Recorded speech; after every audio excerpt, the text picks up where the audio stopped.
With popular hobbies or recreational activities for men, if you're picking up a popular hobby or recreational activity, I encourage you to pick up a martial art. Primarily pick Muay Thai or Brazilian Jiu-Jitsu.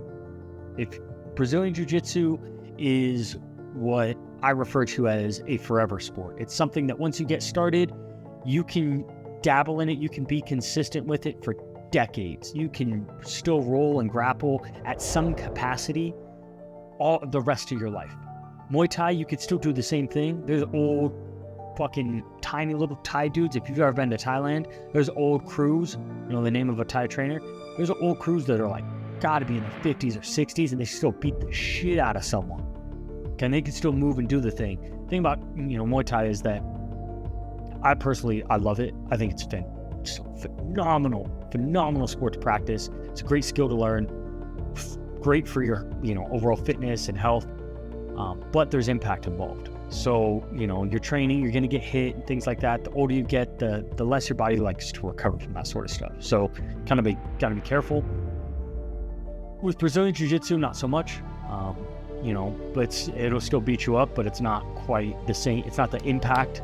It's just different type of stress. Other popular hobbies or recreational activities, pick up skills, learn skills, stack up skills, things that don't necessarily have a direct carryover to what you do in your daily life, but they benefit you in a way that it adds depth and it adds, more facets to the diamond, right? If you don't have any other skills or hobbies, really you're a pretty fucking boring person.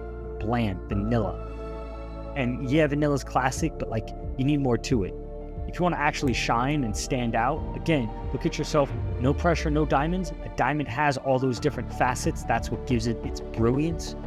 In order to achieve that, you got to have different hobbies. You got to have different interests. You need to know things. You got to be the dude who just knows things. So different other hobbies. You could performance racing and driving, learn how to work on cars. There's two of them right there. Go, learn how to play an instrument, learn how to, learn new languages, go fucking travel, do interesting shit. Just do stuff that interests you. And if you don't know what interests you, then find something that doesn't, go do it anyways. Figure out, oh yeah, actually I do like this, and no, I didn't like it at all, but pick something up. You gotta do something. How can I understand women better and improve my relationships? If you want to understand women better, you got to spend time around them. Plain and simple. There it is. Not just spend time.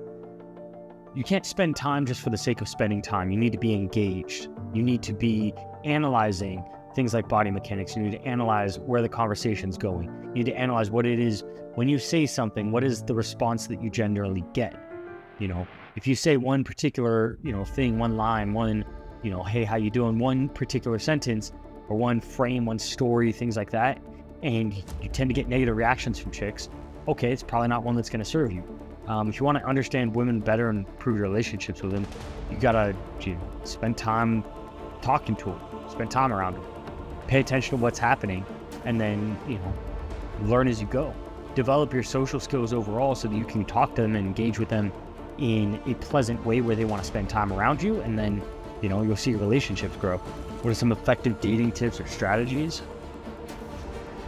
If you do nothing else to improve your dating life, it's go be bold. Be bold, go talk to them.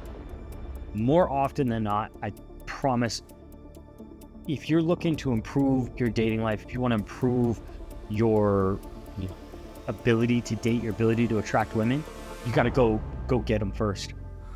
If you don't know what kind of women you're interested in, what kind of girls you like, who they are on a very deep level, you're probably not going to have much success. You're probably not going to be very happy.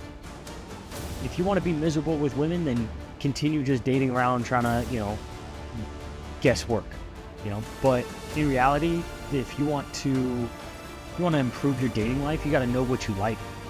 Get to know yourself first. That's why we have in Next Gen Gentlemen, that's why we go personal excellence for social skills. If you don't know yourself first, if you haven't developed yourself first, you're gonna have a hard time knowing what it is that you like and what it is that you're looking for.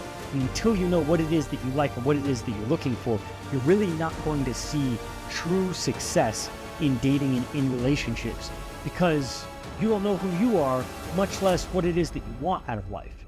And until you know what it is that you want, what it is that you like, who knows? Maybe it works, maybe it doesn't, but you're shooting, it's a roll of the dice at that point.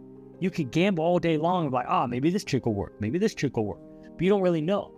Now, that's not to say that you shouldn't be dating, go out and date and spend time with different types of women, different women, find out what you like and don't like, what goes well, what doesn't go well.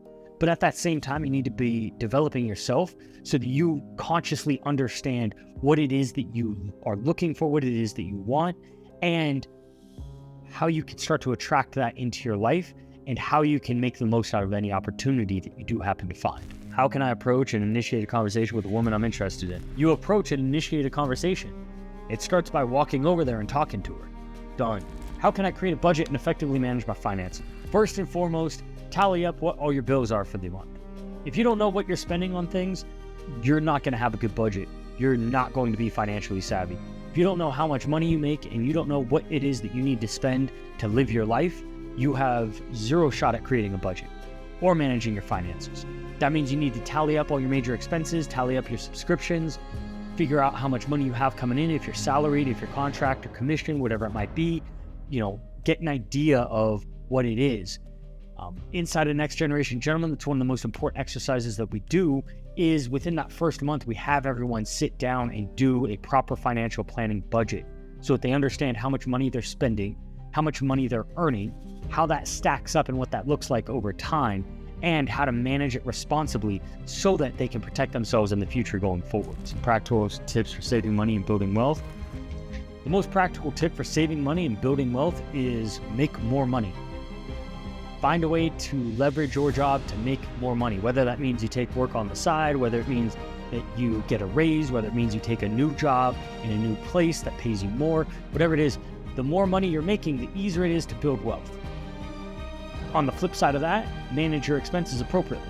If you have a good budget, then you know exactly, within a good approximation of how much money you're going to spend each month. If you know how much money you need to spend each month and you know how much money you're making, then you can start to work that. And the more money you make, you keep your expenses the same, right? You make X amount of money and your expenses are Y. The more money you make, the bigger that gap is and the more you can start to save. The more money that you can save, the more you can start to invest it and start to, spend it wisely, right? Invest back in yourself, whether that be continuing education, whether that be going and learning new skills. Next Generation Gentlemen is a fantastic example of an investment in yourself. You're spending money to make yourself more money in the future because you're developing yourself and you're investing back into yourself. But you need to be able to make more money than you are spending and continue to spread that out and get a bigger gap in order to really leverage it and take advantage. Common financial mistakes to avoid: spending more than you make. The the absolute simplest financial mistake to avoid is don't spend more than you make. There you go. If you can avoid going into debt, fantastic. But you definitely don't want to be spending more money than you're making on a consistent basis. And that again goes back to if you do not have a budget, you do not have a grasp on your financial future. And at absolute best, you're going to be spinning your wheels. In reality, if you don't have a budget, odds are you're probably going to go broke at some time. There you go. The less grasp you have on your monthly budget, your monthly expenses, and how much you're making and how that all looks, the quicker you are, or the more likely you are to go broke.